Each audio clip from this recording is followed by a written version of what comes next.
Hello friends, welcome to CGL classes. कल हमने 5.1 के बाद एग्जांपल्स कंप्लीट किए थे। आज हम एक्सरसाइज 5.2 स्टार्ट करने जा रहे हैं। तो 5.2 में जो हमारे फर्स्ट क्वेश्चन है उसमें भी हमारे अंदर 3 क्वेश्चन दिए हुए हैं। 3 क्वेश्चन में क्या है, हमें कुछ समांतर श्रेणियां दी हुई है। एक का 10वां पद ज्ञात करना है, दूसरे में 18 और तीसरे में 24वां पद। तो कैसे याद करते हैं हम इसे? अंतिम पद के सूत्र से। तो फर्स्ट में हमारी समांतर श्रेणी है 2, 7, 12। इसका पद ज्ञात करना है हमें 10वां। सबसे पहले लिख लेंगे प्रथम पद, उसके बाद सारांतर का मान। सारांतर क्या होता है? द्वितीय पद माइनस प्रथम पद। कितना हो गया? 5। ठीक। और उसके बाद क्या करना है? 10वां पद, मतलब n बराबर 10 दिया हुआ है। अंतिम पद का सूत्र होता है, हम जानते हैं, चूंकि an बराबर a plus n minus 1 into D.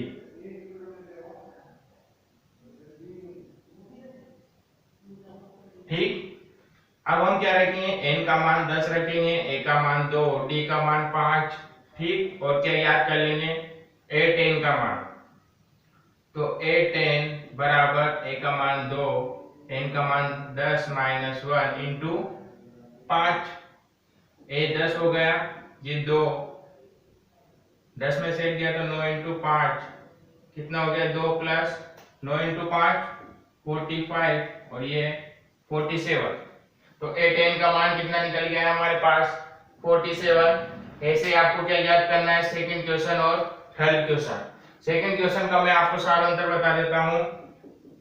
Second question है हमारे पास √2, 3 √2, 5 √2। इसका प्रथम पद आप देख रहे हो √2 रहेगा। उसके बाद सारांतर अगर आप देखो तो 3 √2 माइनस √2 कितना बनेगा? ये 3 √2 है, ये 1 √2 है, तो कितना? 2 √2 क्या बनेगा इसका? सारांतर।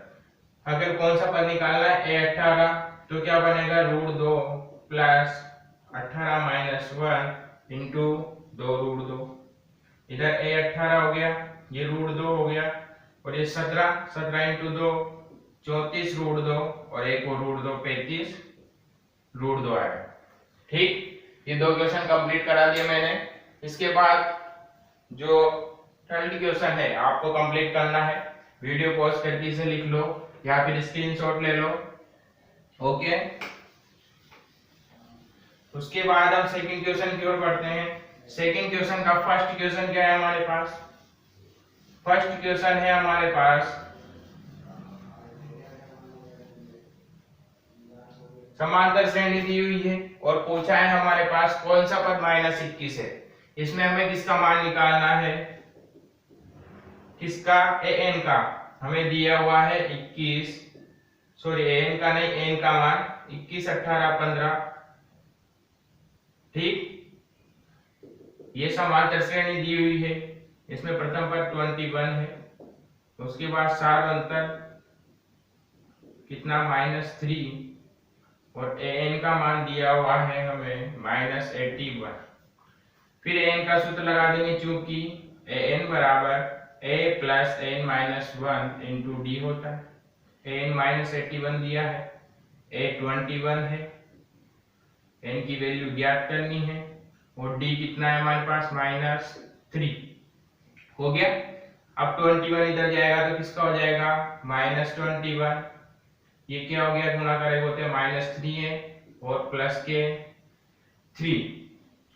अब ये हो गया 2, 8 और 2 10, 102 माइनस का -3n प्लस 3। 3n उधर जाएगा तो प्लस का, 102 इधर आएगा तो प्लस का, और 3। तो 3n इक्वल टू हो गया 105 और n की वैल्यू है हमारे पास 105/3। 3 का भाग दोगे तो 3 बार और फिर 5 बार, तो कौन सा पद हो गया? 35वां पद। मतलब इस समांतर श्रेणी का 35वां पद क्या होगा? -81। इसी तरह में सेकंड क्वेश्चन बताना है कि कौन सा पद 0 होगा। उसके बाद तीसरा है, क्या संख्याओं के अनुक्रम का कोई पद 301 है। ठीक। इसमें मैंने अनुक्रम लिखना भूल गया शायद। 5, 11, 17, 23, 5, 11, 17, 23।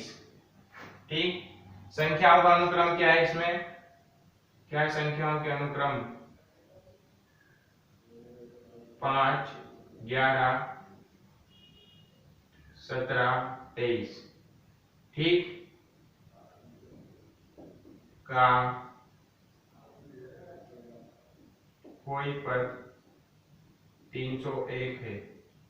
ठीक, हमें समांतर श्रेणी दी हुई है 5, 11, 17, 23। उसका बताना है कि इसका कोई पद 301 है या नहीं। यदि हमारे पास n की वैल्यू एक प्राकृत संख्या प्राप्त होती है तो उसका कोई पद 301 है, अन्यथा नहीं है। ऐसे क्वेश्चंस हम कर चुके हैं, तो यार तीनों क्वेश्चंस आपको करने हैं। हम इसके तीसरे क्वेश्चंस की ओर बढ़ते हैं। तीसरा क्वेश्चन है हमारे पास, स्क्रीनशॉट ले लो इसका। तीसरा क्वेश्चन है, यदि समांतर श्रेणी का छठा पद, समांतर श्रेणी का छठा पद दिया हुआ है और 17वां पद दिया हुआ है, क्या क्या है? 19 और 41। हमें ज्ञात करना है इसका 40वां पद। ठीक, हमें दिया क्या है? एक दिया है A6 दिया है हमें 19, और इधर दिया है A17, ये दिया है 41। ठीक, हमें अंतिम पद का सूत्र पता है। क्या है अंतिम पद का सूत्र? an बराबर a plus n minus 1 into D, ये सूत्र है। अगर n बराबर 6 का मान 6 रखे तो a6 हो जाएगा। तो देखो आप n बराबर 6 पर, ये हो गया a6, that a plus 6 minus 1 into D. इधर n बराबर 17 रखेंगे तो a17 निकलेगा, a plus 17 minus 1 into D. a17 का मान हमारे पास है 41, ये a प्लस 17 में से गया तो 16 डी, समीकरण दे दो 2। और इधर a6 का मान कितना है हमारे पास? 19, और इधर 6 में से गया तो 5 डी हो गया। इसे आप समीकरण 1 दे दो। समीकरण 1 है हमारे पास, समीकरण 2 है। इसमें a व d के मान ज्ञात करने, इसमें भी a व d के मान ज्ञात करने, तो हम विलोपन विधि से इनके मान ज्ञात कर सकते हैं। क्या करेंगे? समीकरण 2 माइनस 1 करने पर क्या होगा? समीकरण 2 है 41 बराबर a प्लस 6d। ठीक, और ये है 19 बराबर a minus 16 a plus 5d होगी दोनों समीकरण। अब दोनों समीकरण क्या कर रहे हैं? माइनस, तो चिन्ह कौन सा आ जाएगा? या माइनस का। उसके बाद 41 में अगर आप 19 माइनस करोगे तो कितने बचेंगे? 22। उसके बाद ये प्लस का है, a माइनस का है, कितना हो गया? 0। और इधर 16 प्लस का 5 माइनस का, कितने बचे? 11d। तो आप d की वैल्यू कितनी आ जाएगी? 22/2। तो d की वैल्यू निकल के आएगी हमारे पास 11। ठीक, 11 निकल के, अगर किसी एक समीकरण में, मान लिया समीकरण 1 में d बराबर 11 रखेंगे तो 19 इक्वल a प्लस 5 इंटू 11 हो गया। d की वैल्यू 11, ये 19, ये a, 5 को 11 से गुणा किया तो 55। a की वैल्यू क्या निकल के आएगी हमारे पास? a की वैल्यू आएगी 19 minus 55, 19 minus 55 equal to a। Sorry, तो 19 माइनस 55 कितना होगा? 55 में से 19 घटाओगे तो कितना बचेगा? बड़ी संख्या माइनस की है, अब 55 में से 19 घटाओगे तो 36। तो a की वैल्यू कितनी है हमारे पास? -36। उसके बाद ज्ञात क्या करना था हमें? इसका 40वां पद। तो 40वें पद के लिए क्या क्या ज्ञात करना है हमें? अब आप ध्यान से देखो यहाँ पर 40वां पद, n का मान पता है हमें, a का मान निकाल लिया हमने, d का मान भी निकाल लिया। अब क्या ज्ञात करना है? a40, तो आराम से ज्ञात कर लेंगे। क्या करेंगे? सूत्र में n बराबर 40 रखने पर क्या क्या हो जाएगा? ये हो जाएगा A40, A का मान है -36, उसके बाद N का मान 40 -1 और D का मान 11। ठीक, मान रखो आप, ये A40 हो गया, ये -36, 40 में से एक माइनस किया तो 39 और ये 11 हो गए। इधर A40 के बाद कितना हो गया हमारे पास, ये माइनस के 36 और इधर 11 से मल्टीप्लाई करें तो 11 को 9 से किया 99, उसके बाद 9 हासिल, 11 3 33 और 9 42। A40 बराबर 429 में से 36 माइनस करोगे तो कितना बचेगा हमारे पास, 493। कितना, 493, और वो भी प्लस का।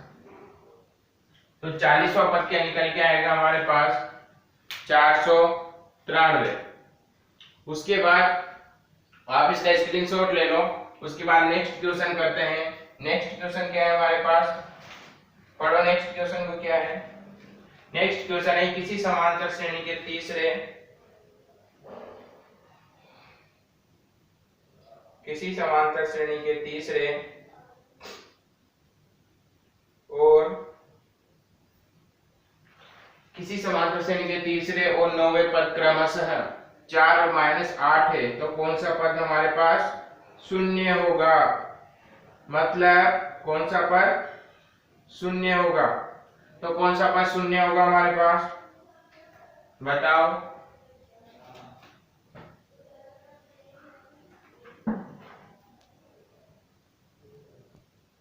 इस क्वेश्चन में क्या हुआ हमारे पास, यहाँ हमारे पास कितना आया था 11D, ठीक, और हमने भाग किसका लगा दिया 2 का, जबकि 11 का भाग लगेगा और D का मान कितना आएगा 2। D का मान अगर 2 आएगा तो यहाँ पर भी होगा हमारे पास 2, यहाँ पर होगा 2, ठीक, यहाँ पर भी होगा कितना 2 होगा तो 5 × 2 10, और A की वैल्यू निकल के आएगी हमारे पास 9। A की वैल्यू कितनी निकल के आई, A बराबर कितनी निकल के आई 9। आगे उसके बाद यहाँ A की वैल्यू 9 रखेंगे और D की वैल्यू 2, A की वैल्यू 9, यहाँ 9 रखेंगे। 39 और 2 से मल्टीप्लाई किया तो 78 में 9 जोड़े तो 87। आंसर क्या आएगा हमारे पास 87, ठीक, सही कर लो इसे आप। उसके बाद है हमारे पास फोर्थ क्वेश्चन। तो फोर्थ क्वेश्चन क्या है, किसी समांतर श्रेणी, कोई समांतर श्रेणी है, उसमें तीसरा और 9वां पद क्रमशः 4 और -8 है, ठीक, तीसरा और 9वां पद क्रमशः 4 -8 है, तो कौन सा पद शून्य होगा। या तो सेम यही निकालना है आपको। इसमें n की वैल्यू दी थी, इसमें n की वैल्यू दी है और n की वैल्यू निकालनी है, ठीक, तो इसे आप कंप्लीट करोगे। उसके बाद हम क्वेश्चन नंबर 50 की ओर आगे बढ़ते हैं। 50 क्वेश्चन है फिर हमारे पास, किसी समांतर श्रेणी का तीसरा पद 16 और 7वां पद 5 वे पद से 12 अधिक है, तो समांतर श्रेणी ज्ञात कीजिए, ठीक। अब हमें क्या क्या दिया हुआ है, ध्यान से देखो क्वेश्चन में। एक तो हमें दिया हुआ है इसका तीसरा पद A3 का मान दिया हुआ है 16, उसके बाद 7वां पद 5वें पद से 12 अधिक है, मतलब जो A7 है हमारे पास वो A5 से 12 अधिक है, हो गया। इसके बाद हमें अंतिम पद का सूत्र पता होता है, an बराबर a plus n minus 1 into D, ठीक। इससे हम n बराबर 3 रखेंगे तो तीसरा पद निकलेगा, 7 रखेंगे 7वां पद, 5 रखेंगे तो 5वां पद। तो हम ज्ञात कर लेते हैं क्या क्या। सबसे पहले फर्स्ट में रखते हैं n बराबर 3, ये समीकरण 1 मान लो, ये 2, n बराबर 1 रखने पर, n बराबर 3 रखने पर ये हो गया A3, ये a plus 3 minus 1 into D कितना हो गया हमारे पास a3 का मान 16 और इधर a प्लस 2d हो गया समीकरण नंबर 3। अब समीकरण 2 में क्या रख देंगे, समीकरण 2 से a7 और a5 के मान निकाल लेंगे। a7 का निकलेगा हमारे पास a plus 7 minus 1 into D, a5 का निकलेगा हमारे पास equal a plus 5 minus 1 into D plus 2a ये आएगा। हम यहाँ देखो ये तो हो गया a प्लस 6d, इधर a प्लस ये 4d प्लस 12 हो गया। अब यहाँ पर क्या हो रहा है, यदि a को उधर ले जाएंगे तो a माइनस है और ये प्लस 6d और 4d को इधर ले जाएंगे तो माइनस और इधर बचा प्लस 12। a से a कैंसिल, 6d में से 4d माइनस तो 2d इधर 12 और d की वैल्यू आ गई हमारे पास 6। क्या आ गई d की वैल्यू 6। d की वैल्यू समीकरण 3 में रखेंगे। समीकरण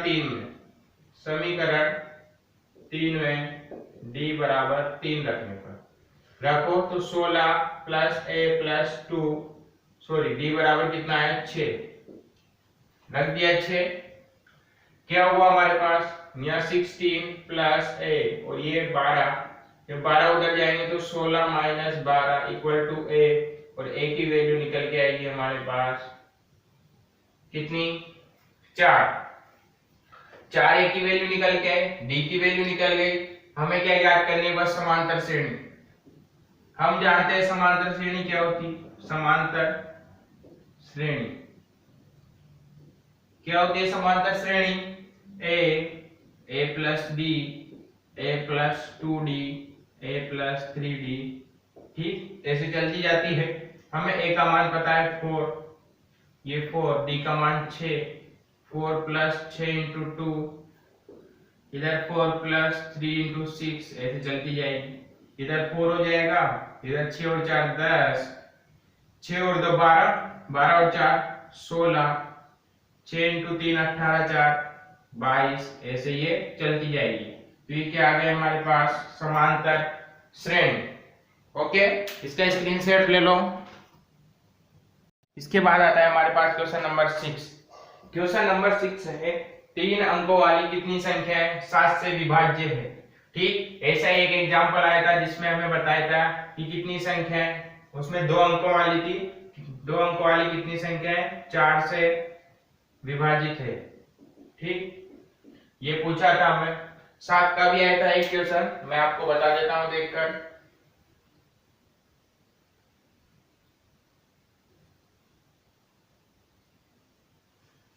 हमारे यहाँ था 2 अंकों वाली कितनी संख्या है 7 से विभाज्य। ठीक 7 से विभाजित किया था, लेकिन कितने अंकों की थी 2 अंकों की। तो हमने कैसे किया था, 2 अंकों वाली सबसे छोटी भाजित 7 से भाज्य संख्या ली थी, क्या थी हमारे पास 14, और 2 अंकों वाली सबसे बड़ी थी 98। ठीक ये हमारे पास समांतर श्रेणी बन गई थी। इसी प्रकार 3 अंकों वाली कितनी संख्या 7 से विभाज्य है, उसके लिए 3 अंकों वाली सबसे छोटी संख्या लेंगे, क्या बनेगी हमारे पास 105। ठीक उसके बाद 105 के बाद क्या आएगी 112। उसके बाद लास्ट सबसे बड़ी संख्या 3 अंकों वाली कौन सी बनेगी जो 7 से विभाजित होगी हमारे पास। आप देख रहे हो 999 सबसे बड़ी 3 अंकों वाली संख्या है। 7 से विभाजित करें तो 1 बार 4 बार और 7 दूनी 14। शेषफल कितने बच गए 5। तो 999 में 5 माइनस कर दो तो कितने बचे 994। इसमें जा रहा है कैसे 7 का 1 बार दिया, फिर 4 बार, फिर 2 बार। ठीक तो हमारे पास प्रथम पद निकल के आ गया, an निकल के आ गया। हमें ज्ञात क्या करना है, केवल n का मान। ठीक d का मान भी हमें पता है 7 होगा। 112 में से 5 माइनस करोगे तो 7। आपको ये करके क्या निकालना है, केवल n की वैल्यू। ओके तो आप इसे करोगे। उसके बाद आ रहा है हमारे पास क्वेश्चन नंबर 7। क्वेश्चन नंबर 7 है हमारे पास समांतर श्रेणी 10 7 4 -62 का अंतिम पद से 11वां पद। ये एग्जाम्पल में हमने किया था। ठीक, तो मैंने क्या बताया था आपको, हमें एक समांतर श्रेणी दी हुई है, जैसे 10 7 4 -62। इसको मान लिया हमने अंतिम पद an, मान लिया an दिया है हमें 62। उसके बाद प्रथम पद है 10 और d का मान है हमारे पास 7 -10 -3। ये सब हमें दिए हुए हैं। हमें ज्ञात करना है अंतिम पद से 11वां पद। तो मैंने क्या बताया था, या तो आप इसके कुल पदों की संख्या निकाल लो। तो कुल पद कैसे निकलेंगे, क्योंकि a plus n minus 1 into D होता है। an -62 है, प्रथम पद 10 है, n निकालना है और d की वैल्यू -3 है। 10 इधर जाएगा तो माइनस का -72 हो जाएगा। ये n -1 -3 जब भाग में जाएगा इसके, तो कितना होगा हमारे पास, माइनस से माइनस कैंसिल, और ये कितनी बार, 2 बार और ये 4 बार। ये -1 की वैल्यू, -1 उधर जाएगा तो +1 और n बराबर आ गया हमारे पास 25। मतलब समांतर श्रेणी में टोटल कितने पद हैं, 25। अब हमें क्या ज्ञात करना है, 25वें से 11वां पद ज्ञात करना है, मतलब अंतिम पद से 11वां पद। तो हमने क्या किया था, अंतिम पद से 11वां पद ज्ञात करने के लिए क्या किया था, इसे कैपिटल N माना था, और कैपिटल N क्या बना था, हमें कुल पद माइनस कौन सा पद ज्ञात करना है, अंतिम से 11वां। तो यहाँ कौन सा ले लेंगे, 10 n माइनस 10। अगर अंतिम पद में से 10 पद अगर हटा दें हम, तो उसके बाद कौन सा पद बचेगा, 11वां पद। तो n माइनस 10 करेंगे तो हमें क्या मिल जाएगा, अंतिम पद से 11वां पद। तो n कितना है, 25 माइनस 10 कितना हो गया, 15वां पद। ठीक, तो अंतिम पद से 11वां पद क्या होगा, प्रारंभ से 15वां पद। तो हम इसका 15वां पद निकाल लेंगे सीधा ही। क्या करेंगे, अंतिम सूत्र में n बराबर 15 रख देंगे। क्या मिल जाएगा हमें, a अंतिम से 11वां पद। ठीक, मिल गया। और एक a की वैल्यू 10, n 15 रख रहे हैं, -1 और d की वैल्यू -3 है, इसे हमारे पास ये 10 हो गया। 15 में से 1 गए तो 14 -3, ये 10, 14 × 3 -42, और इधर बच गया हमारे पास -32। आ गया, क्या आ गया, अंतिम से 11वां पद। ठीक, कितना निकल गया है, माइनस का 32। उसके बाद आता है हमारे पास, स्क्रीनशॉट ले लो फटाफट। उसके बाद क्वेश्चन नंबर 8, समांतर श्रेणी 1 4 7 10 88 में अंत से, सॉरी क्वेश्चन नंबर 8 तो अभी किया ही है हमने, सॉरी क्वेश्चन नंबर 7 किया है। अब 1 4 7 जो 8 है और 88 है, इसमें अंत से 12वां पद ज्ञात करना है। आप सेम इसी तरह क्वेश्चन करोगे। अंतर क्या है इसमें, समांतर श्रेणी अलग दी हुई है, तो प्रथम पद अलग निकलेगा, d अलग निकलेगा। ठीक, d4 -1 कितना, 3 निकलेगा। इसमें प्लस था, उसमें माइनस का था, और कुल पदों की संख्या निकालनी है। तो अंत से जो 12वां पद ज्ञात करना है, तो हम क्या करेंगे, n-11, जो भी निकलेगा वो उसका आंसर होगा। उसके बाद आते हैं 9th क्वेश्चन। 9th क्वेश्चन है हमारे पास, एक समांतर श्रेणी में 60 पद है। लिखते जाओ क्या क्या दिया हुआ है। n बराबर हमें दिया हुआ है 60, n का मान 60। उसके बाद यदि उसका प्रथम पद तथा अंतिम पद, हमें प्रथम पद दिया हुआ है 60 और अंतिम पद मतलब a60, पद कितने 60, तो अंतिम पद क्या हुआ a60, अंतिम पद दिया हुआ है 125। हमें ज्ञात करना है 32वां पद। आप ध्यान से देखो, अंतिम सूत्र में, अंतिम पद के सूत्र में क्या क्या आता है, a n और d। हमारे पास तीनों मौजूद है, निकालना क्या है, बस d, a plus n-1 into d। सबके मान रख दो, n बराबर 60 रखो, a बराबर 7 रखो, और a60 का मान 125 है। कितना हो गया, तो डायरेक्ट 125, a की वैल्यू 7, n माइनस वन यानी 60 माइनस वन और d की वैल्यू निकालनी है। 7 इधर जाएगा तो 125 माइनस 7 इधर 59 d माइनस करोगे अगर 7 इसमें से तो कितना बचेगा 118 इक्वल टू 590। तो 118 में 59 का भाग लगाओगे तो कितनी बार 2 बार। d की वैल्यू आ गई हमारे पास 2। प्रथम पद है हमारे पास 32वां पद ज्ञात करना है। n की वैल्यू दी हुई है, क्या ज्ञात करना है 32वां पद। उसके लिए जो an बराबर a plus n minus 1 into D होगा उसमें क्या रख देंगे n बराबर 32। तो an की वैल्यू है हमारे पास a32 तो ज्ञात करना है और a 7 है, n 32 माइनस 1 और d अभी निकाला हमने 2। तो a32 कितना निकल के आएगा 7, 32 माइनस 1 31 इंटू 2 कितना हो गया 7 प्लस 31 इंटू 2 कितना हो गया 62, 62 प्लस 7 69। ठीक, तो 32वां पद कौन सा हो गया हमारे पास 69। उसके बाद बचा है केवल लास्ट क्वेश्चन। लास्ट क्वेश्चन समझने के लिए है, ठीक हो गया ये। उसके बाद लास्ट क्वेश्चन पे आते हैं, ध्यान से देखो लास्ट क्वेश्चन।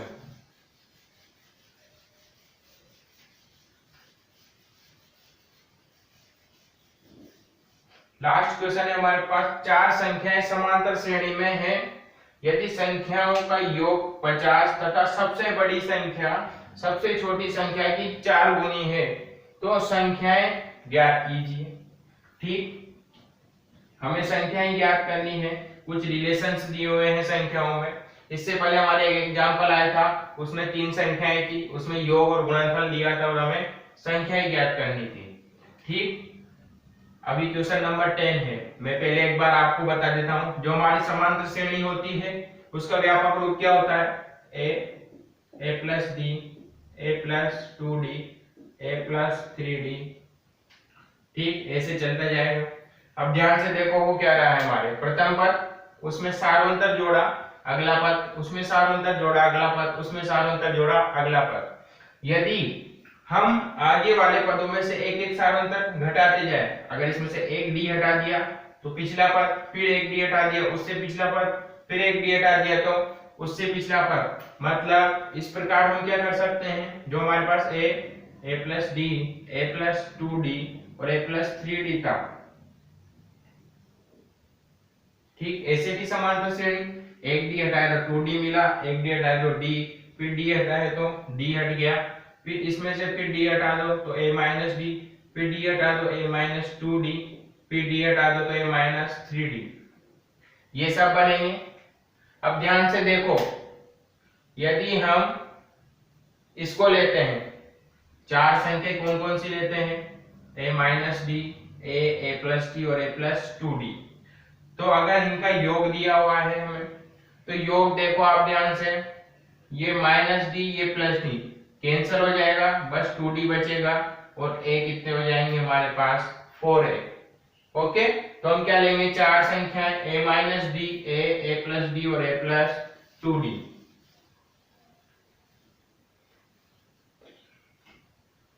माना समांतर श्रेणी में जो चार संख्याएं हैं, चार संख्याएं क्या क्या है, a माइनस डी है, a है, a प्लस डी है और a प्लस 2d है। हो गया। अब क्या दिया हुआ है, इनका योग कितना है 50 और सबसे बड़ी संख्या सबसे छोटी संख्या की 4 गुनी है। सबसे छोटी से मान के चलाया मैं, सबसे छोटी है, फिर बड़ी है, फिर बड़ी है, फिर बड़ी। तो सबसे छोटी संख्या a माइनस डी हुई, सबसे छोटी संख्या सबसे बड़ी संख्या सबसे छोटी संख्या की 4 गुनी है। तो जो a प्लस डी है क्या है, हमें दिया है, जो a प्लस 2d है वो 4 गुनी है a माइनस डी से। इससे हम एक संबंध निकाल लेंगे, क्या निकलेगा, a प्लस ये 2d हो गया, ये 4a माइनस 4d हो गया। ओके, 4a, तो 4d को तो इधर ले जाओ तो 6d, और a को इधर लाओगे तो -3a हो गया। उसके बाद 3 को नीचे ले जाओगे तो 2d और ये a, तो a की वैल्यू निकल के आएगी हमारे पास 2d। समीकरण 1 आप इसे दे दो। उसके बाद योग दिया हुआ है हमें 50, योग कितना है 50, मतलब a minus D plus a plus d plus a plus 2d दिया हुआ है 50। कितना दिया हुआ है टोटल 50। d माइनस का है, d प्लस का है, कैंसल। उसके बाद a देखो 1 2 3 4, 4a हो गया। d कितना है 2d है, इक्वल टू 50। समीकरण 1 से 2d का मान रखेंगे हम। समीकरण 1 से 2d का मान कितना है a, तो 4a plus a equal to 50।